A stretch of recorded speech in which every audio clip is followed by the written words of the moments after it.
What's up, guys? We're back with another educational video, and this week I'm discussing a segment of impact theory that kind of went viral a few weeks ago. So Dr. Jason Fung, who is a nephrologist in Canada, was on Tom Bilyeu's show Impact Theory and was talking about calories in versus calories out versus hormones. And this little 2-minute and 47-second clip circulated pretty wildly. And I had a lot of people send it to me and ask my opinion. And so I think I'm going to use it to do an educational video because I think a lot of people have the same misconceptions that perhaps Jason has about calories versus hormones. So I'm going to watch the video and respond to it with my evidence-based criticisms. It's not the number of calories, it's what your body does with those calories. Because if you take 100 calories, if you eat a cookie, for example, and you take 100 calories, your body has a decision to make. Do I store that as body fat, or do I burn it for energy and, say, increase body heat generation, for example? And that's the basal metabolic rate. That's the number of calories that your body uses in a day. So which your body does. So for that same 100 calories, you can either become fatter or you can have a bit more energy during the day. And which one your body does really depends on the hormones that are associated with the foods that you're eating. And that's the real... Okay, so we're about 30 seconds in and there's a lot to unpack there. So I think the first thing that's important to point out is he talks about basal metabolic rate and kind of references total daily energy expenditure, but he actually confuses basal metabolic rate with total daily energy expenditure. So your basal metabolic rate is not the total amount of calories you burn during the day.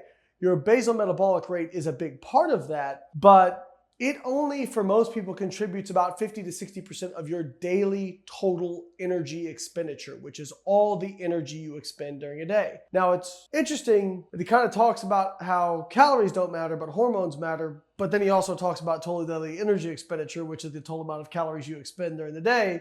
So that's kind of acknowledging that calories matter, but then saying they don't matter. So the other thing that's important to point out here in this statement is he kind of conflates a bunch of different terms. We talked about how he conflates total daily energy expenditure with BMR, but he also kind of references the thermic effect of food. So what your body chooses to do with those calories. And this is the criticism that he has made previously, which is that, well, not all calories are created equal. And he actually is going to talk about it a little bit coming up. And what he's referencing is what's called the thermic effect of food. So the thermic effect of food doesn't really mean that all calories aren't created equal, because a calorie is simply a unit of measurement. That's like saying the dial on the speedometer, that not all miles per hour are created equal. It's just not true. It's just a measurement. Now, all sources of calories aren't equal. Now, what do I mean by this? Well, if you look at the thermic effect of food, foods that are high in protein have about a 20 to 30% TEF. Now, what does that actually mean? It means that to get the calories out of a certain food, your body has to put a certain amount of energy into the process of digestion, absorption, and metabolism in order to get those calories out. So in the case of protein, if you ate, say, 100 calories from pure protein, you're expending about 20 to 30 calories to extract the calories from protein.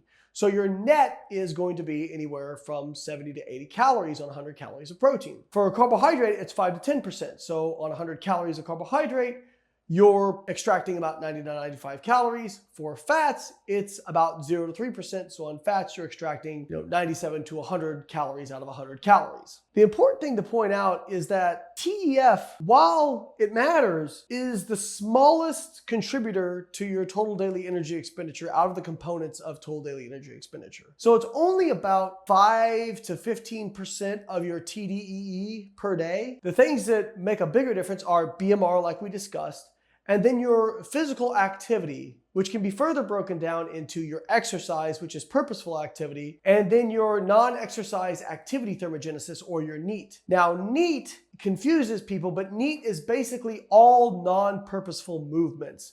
So like I'm here waving my hands as I talk about this stuff. I'm not doing that on purpose. That's just something that's happening naturally. That would be NEAT. Your posture, just to keep yourself upright, that would be something like NEAT. If you're somebody who paces or fidgets, That's neat. Now, what's funny is neat is actually a pretty big contributor to our total daily energy expenditure relatively. It can be anywhere from a few hundred calories to up to over 1,000 calories per day in certain scenarios. And then we have our exercise energy expenditure. And obviously that can be variable from 0 calories a day or basically 0 calories a day all the way up to over 1,000 calories a day in the case of elite athletes who train for several hours a day. So it's important to point out that the total amount of calories you burn in a day is your basal metabolic rate, so the cost of keeping the lights on, plus your NEAT, plus your TEF, plus your exercise. And that is going to sum up to the total amount of calories you burn during the day. Now, I said that TEF isn't a big contributor to your daily energy expenditure, even though I advocate for a high protein diet. But let's examine some hard numbers of what I mean by this. If we take somebody who has a diet that's about 25% protein, 50% carbohydrate, and 25% fat, and we double their protein and take that doubling away from carbohydrate. So if we add in 25% protein and we take away 25% carbohydrate, what does that look like on a 2,000 calorie diet? Well, I'm not going to go through all the math here, but basically what you end up with is about 100 calorie a day difference. Now, I'm not saying that's insignificant, but that's not enormous. I mean, you can go out and walk a mile and burn that. So can it contribute? For sure. But keep in mind that carbohydrate actually has a slightly higher TEF than fat. And we're going to come back to that a little bit later. Now let's discuss the closing of this first statement he makes, that it's more about the hormones that are associated with the food you're eating that matter for losing fat. And I want to be very clear. There are hormones that absolutely impact your daily energy expenditure. So for example, thyroid hormone or T3. People who have hypothyroidism can have a reduced BMR by up to 25%. And we see this. People who have hypothyroidism tend to have problems with weight gain and they need to be medicated in order to normalize their daily energy expenditure. But what's interesting is Jason isn't really talking about thyroid hormone here, at least not that I've seen. The hormone he talks about is insulin. And we can see from articles he's written that this is basically the hormone that he's talking about. Now, what's interesting is Jason doesn't really talk about thyroid hormone other than to speculate that intermittent fasting might improve thyroid hormone and improve hypothyroidism. Now, this is interesting because fasting acutely has actually been shown to decrease thyroid hormone. Now, I'm not saying that intermittent fasting is going to cause you to go hypothyroid. That's not what I'm saying. In the short term, it decreases it. But once you eat again, of course, it comes back up. But saying that it's going to improve thyroid hormone, there's no evidence to support that statement. Now, the hormone he's really talking about is insulin, because he's written about it at great length as to why he believes it's insulin that causes people to store fat and why that hormone is more important than calories. Now, he claims that to lose weight, you must control insulin. If you're not affecting the insulin, you can't get at that fat. You're just going to reduce your calories out. And typically he recommends doing that through intermittent fasting. He has talked about low carb diets, but for the most part, he has said that a low carb diet won't necessarily help, that it's more about controlling it through intermittent fasting. Now, on a mechanistic level, insulin does inhibit lipolysis and it increases fat storage in adipose tissue, or flux of fat into the adipose tissue. So that seems fairly straightforward. If you're eating a high carb diet or you're eating a lot of refined carbohydrates, you're just going to gain body fat. That's what insulin does. Well, when we talk about what insulin does on a whole body level, it's a lot more complicated. We know that if you eat a low carb diet, or let's just talk about keeping insulin low. If insulin is low, yes, you will have high rates of fat oxidation. But if you're eating a lot of fat, you're still storing quite a bit of fat because fat does not need insulin to be stored. It can be stored via a hormone called ASP in absence of increases in insulin. So you basically have this fat balance equation that is going to determine how much fat is deposited in adipose tissue, which is the amount of fat you store versus the amount of fat you burn. Now, why does that matter? I mean, if you're low insulin, you should be burning a lot of fat. Well, we know that dietary carbohydrate doesn't really get stored as body fat. In fact, in a study in women where they overfed them by 1,000 calories a day, they saw that less than 2% of the entire amount of fat they stored on a daily basis was from carbohydrate. The vast majority was from dietary fat. So, carbohydrate acts as kind of a calorie cushion so that more of the fat you eat can be stored in adipose. But even in the absence of dietary carbohydrate, you can still store fat in adipose.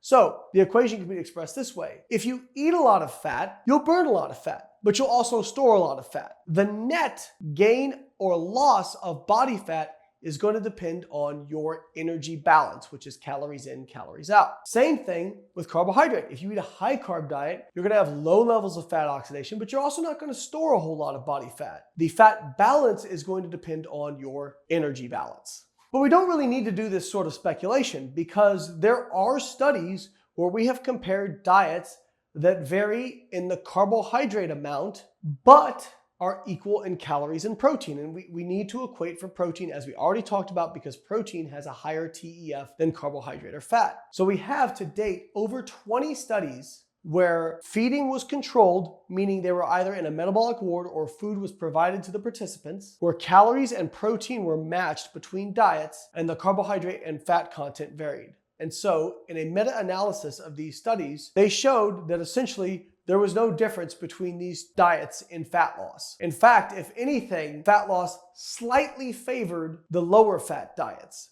but it was by what I would consider to be a non-clinically relevant amount. So again, if insulin was so important, how can you have diets that are varied in carbohydrate but still have the same amount of fat loss? And in fact, you can see this in a study by Kevin Hall on ketogenic diet adaptations, where they took people eating a high carb diet and then put them on a ketogenic diet. And what they found was that people on the high carb diet actually lost a little bit more body fat than people on the ketogenic diet, even though their levels of insulin were significantly higher on a daily basis than the group that was on the ketogenic diet. So once again, if insulin was more important than calories, these studies cannot be true. It is a direct refutation of what Dr. Fung is saying. Now, bringing it down to mechanisms, if insulin did somehow impede fat loss independent of calories, it would still be expressed some way in terms of energy balance. Meaning, if insulin was inhibiting fat loss, we would see it show up in reduced energy expenditure. That would impede fat loss. But we simply don't see that. There's no evidence that diets that are higher in insulin somehow impede energy expenditure. And insulin cannot create matter out of nothing. If you eat food, something has to happen to it. You cannot create carbon skeletons out of nothing. Now, Fung has also claimed that insulin makes you hungry, and that is unlikely to be true as well. Hunger is very complicated, but it doesn't seem that insulin independently increases hunger. In fact, in many studies, if they inject insulin into humans or even in lab animals, they see a reduction in food intake. And furthermore, in a recent study out of Kevin Hall's lab,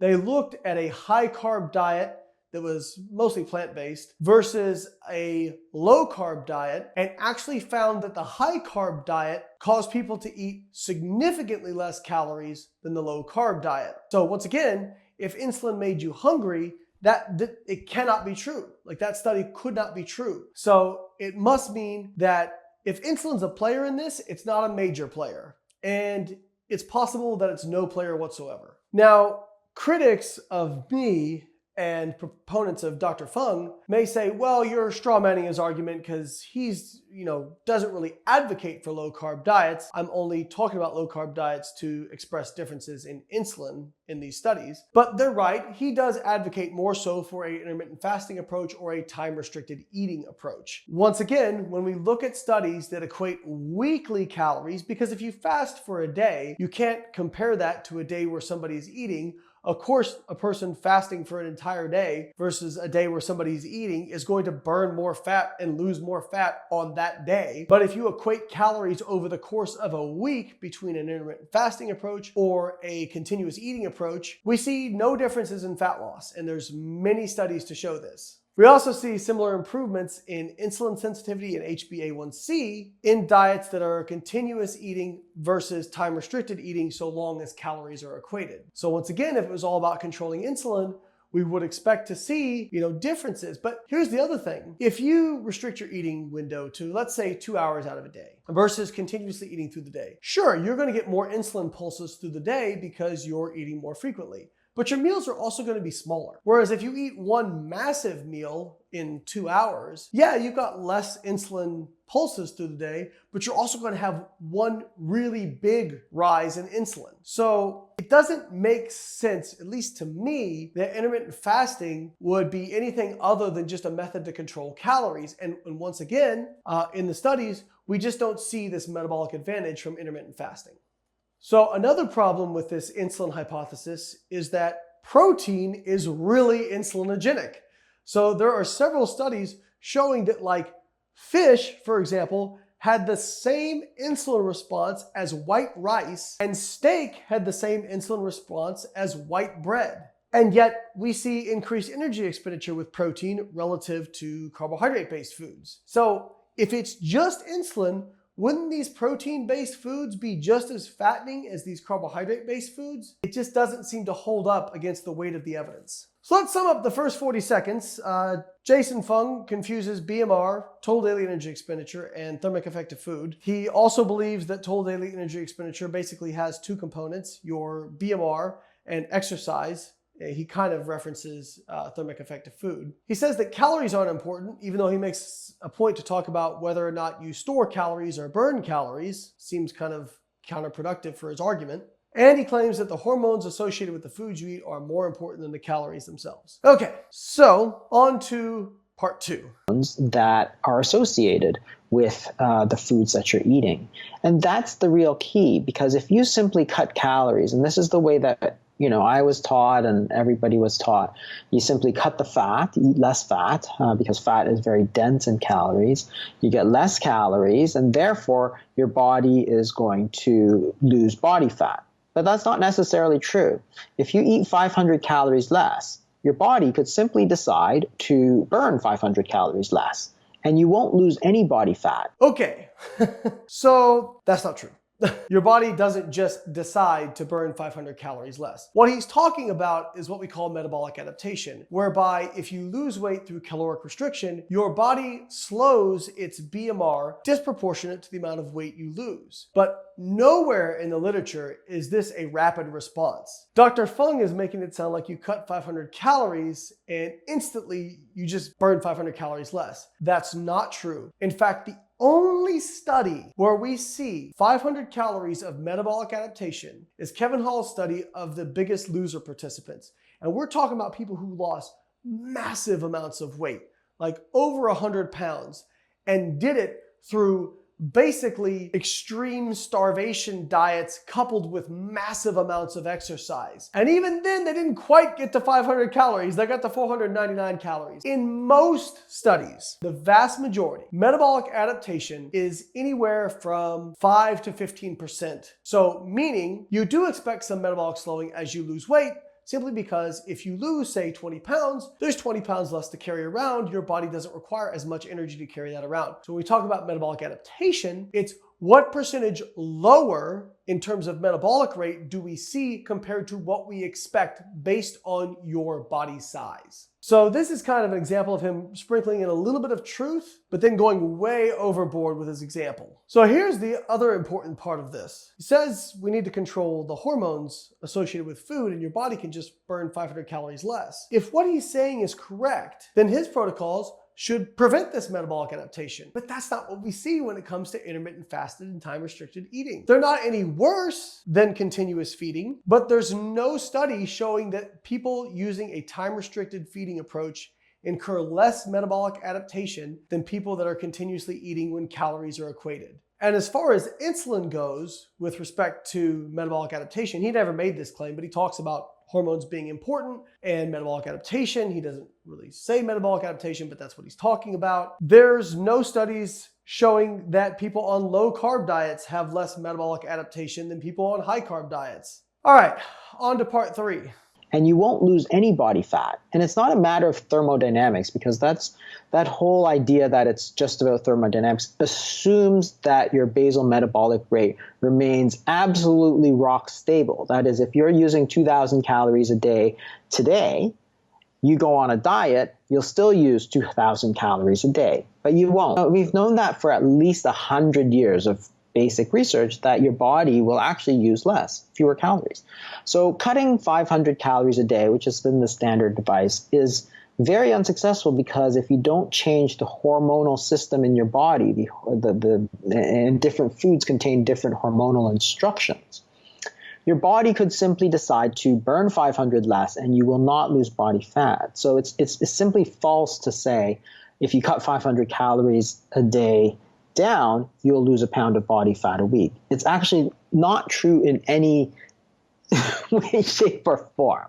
Okay, the idea that thermodynamics assumes that your metabolic rate remains absolutely rock stable is completely false. Energy balance, which is the thermodynamics he's referencing, does not assume that your basal metabolic rate stays rock stable. In fact, in Kevin Hall, who is the foremost researcher on energy balance, in Kevin Hall's model of energy balance, which he's modeled based on, I think, over 60 differential equations, yeah, too simplistic, metabolic adaptation is accounted for.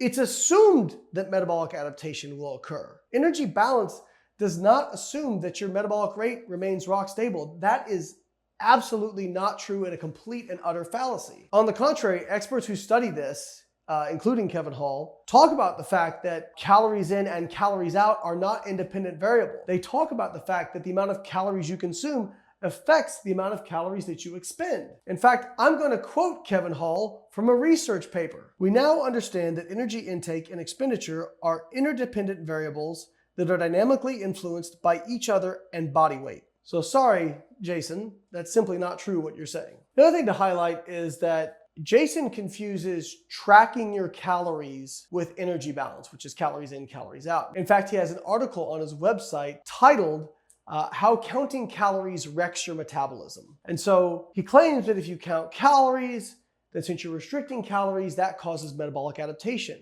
He is assuming that intermittent fasting somehow causes weight loss in the absence of caloric restriction. No, intermittent fasting still obeys the laws of thermodynamics. And as we talked about, when you equate calories between these diets that are either intermittent fasting or continuous eating, you don't see differences in fat loss and you don't see differences in metabolic adaptation. So this crazy argument he's attempting to make is just not supported by any evidence that's out there. And once again, he kind of makes this implication that if you cut 500 calories, just boom, your body will stop burning 500 calories. And that's just not true. Metabolic adaptation to that extent takes months and months and months and months and only occurs after significant weight loss. In fact, if we're talking about 500 calories, it's only been found once in the literature, and it was after people lost over 100 pounds. So it's not like you cut 500 calories tomorrow and the next day, your body just reduces its energy expenditure by 500 calories per day. That is not how that works. So that's like saying keeping a budget will cause you to go broke. He's confusing a tool to monitor intake with a physiological process. So we would all agree, I hope we would all agree, that in order to save money, you need to earn more money than you spend. You can save money without keeping a budget. You don't need to keep a budget to save money. But for some people, it's a useful tool. By the same token, you don't need to track calories to lose weight. You can absolutely do it with other tools like low carb, low fat, intermittent fasting, a myriad of different tools. But just because you didn't track calories doesn't mean that they don't count. So the fact that he confuses these things leads me to one of two basic explanations. He either doesn't understand the difference between a calorie deficit and calorie tracking, which I think is probably more likely based on his confusion with some of these terms, or he knows the difference and he's kind of using fear tactics and misrepresenting the scientific literature to push his agenda. All right, we're almost home, I promise. Just like if you say, well, if you make an extra $100, this week, that you'll be $100 richer. You might or might not be. If you make $100 more and you spend $100 by going out, you're not richer. Same thing with your body. You take 500 calories less that day, but you burn 500 less because your metabolic rate goes down. No, it doesn't. You're not losing body fat. And that's the whole point. So it's not the total number of calories that's important. It's what your body does with those calories, and that depends on hormones. Based on what evidence? We've already gone through a plethora of evidence that shows that even if insulin is different, if calories and protein are equated, there's no difference in fat loss or metabolic adaptation. We've also shown that there's no difference in fat loss or metabolic adaptation with intermittent fasting compared to a non-intermittent fasting approach. Now, I do agree with him. If you are tracking your calories and you simply cut 500 calories, you may not lose a pound of body fat. But why is that? Is that because energy balance is BS? No, it's because, one, it's extremely difficult to know exactly how many calories you're cutting because food labels can have up to a 20% error. A lot of people don't realize that. Additionally, your level of energy expenditure can fluctuate from day to day. Just because your BMR is relatively steady, your level of energy expenditure can fluctuate quite a bit depending on your levels of physical activity. Now, people will say, well, I go to the gym an hour every day. Well, that's fine, but one day you might have been up walking around more often than another day, and if you don't track your steps, you wouldn't know that. I know that if I go and, for example, work an expo where I'm standing up all day, compared to sitting down in my office, I didn't go work out longer when I was at the expo, but I almost always lose weight even if I'm eating the same amount of calories. I do agree that if you cut 500 calories, you won't necessarily lose a pound of body fat because there's a lot of fluctuations that can occur, but that doesn't mean that energy balance is somehow disproven. And it certainly doesn't mean that hormones are more important than calories in and calories out. As we already covered, there are some hormones that can affect calories in and calories out and can make a contribution to whether or not you gain or lose body fat. But insulin doesn't seem to be one of them, at least not a big contributor, based on the scientific literature we have. Again, we have numerous studies that directly refute the claims that Jason is making. Finally, I think a lot of people, when they say, well, I ate in a calorie deficit and I didn't lose weight. If you ate in a calorie deficit and you didn't lose weight, you weren't in a calorie deficit. For example, a lot of times people weigh themselves kind of sporadically. And so I take my weight every day, first thing in the morning, right after I wake up and go to the bathroom. And I'm very consistent with that. And I take the average of those weights and compare them to the previous week's average if I'm trying to lose fat, because that is going to be far less prone to fluctuations. But your body weight can fluctuate 1 to 2% per day easily. And so what happens often is people will cut 500 calories or whatever it is, and a week later they'll weigh themselves kind of whenever throughout the day, and maybe they haven't lost any weight or they're up a pound. But that doesn't mean they didn't lose body fat. It might have meant that they weighed in on a day that was kind of heavy for them. In fact, they could have lost on average 2 pounds, but that one day they decided to weigh in, they were up by a pound. So I think this is what confuses a lot of people. Or they went to an online calculator. That online calculator said, hey, this is how much you should eat to lose 1 pound of fat. And when that doesn't work, they go, oh, well, see, calorie deficits don't work. No, it just means that calculator was wrong for you. What do you think is more likely? That a calculator on some random internet website might be wrong, or that somehow you're defying the laws of physics? I know which one I'd pick. And finally, these guys right here, activity trackers. I think they're great for comparisons between workouts, but research has shown that these activity trackers overestimate the amount of calories you burn during exercise by anywhere from 28 to 93%. Meaning, if it says you burned 1,000 calories a day, you might have burned closer to 500 to 800. So people will say, well, see, I cut 500 calories out and I burned 500 calories during my workout. I should have lost this amount of fat, but I didn't. Well, again, what do you think is more likely?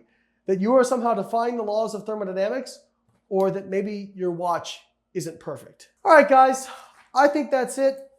I got a lot more written here, but I think that we've thoroughly covered it. Again, there has to be empirical evidence to support claims that a person is making. And I realized I took a long time, basically going over a 2 minute and 47-second video. So I probably wouldn't have been so hard on Jason if I hadn't seen things like this, where he promotes fasting tea, and you can get twice the results with half the effort by drinking fasting tea. That just, cringe. Also, probably one of the things I dislike the most is he has a history of going after people who disagree with him or ask him for evidence. So I'm going to link to a Twitter thread where obesity researcher Yanni Friedhoff talks about how Jason tried to get him fired from his job because he criticized Jason for fat shaming 2 obesity researchers at a conference. And I'll put a link to the entire exchange so you can see that. Fortunately, Jason reported Yanni to the dean. The dean looked at Yanni's record and actually gave him a promotion, so it didn't really work out the way Jason wanted to work out. And he's also done this with a few other people who would rather remain nameless. He contacted their employers. Jason, you're welcome to contact my employer. His name's Layne. His links are in the description. Check it out. Catch you guys next week.